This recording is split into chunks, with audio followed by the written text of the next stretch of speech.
कुछ गुप्ता रूपापुर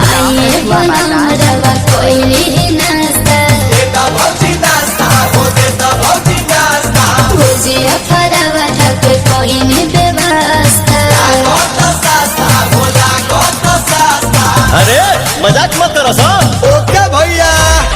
बड़ी सुघर लगे तोहर लुकिया धोनी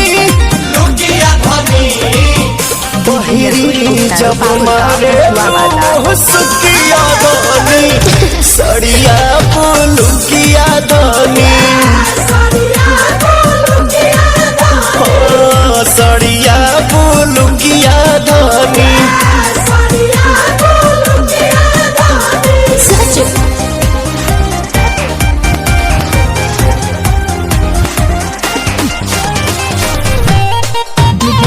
गुप्ता रूपापुर गांव कछुआ बाजार।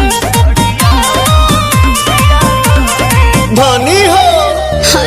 बड़ू से अन बाकी लागे लुलई के मेकअप के जरूरत तारा नइखे।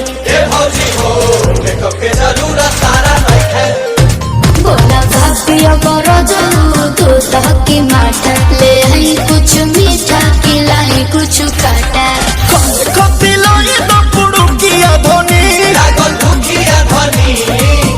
बहिरी जब मारे लू मोह सुकिया धोनी सड़िया लुकिया धोनी सड़िया लुकिया धोनी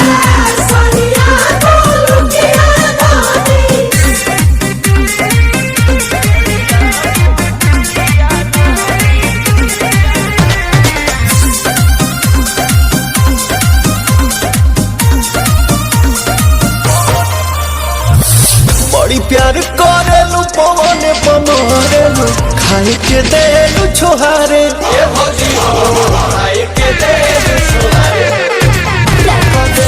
से ज्यादा ख्याले पिया देखी जोरे लगो के निहारे पिया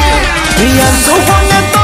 भोड़ो किया धोनी वैसे रुकिया धोनी बहिरी जब मारेलू मुँह सुकिया धोनी सड़िया लुकिया धोनी सड़िया लुकिया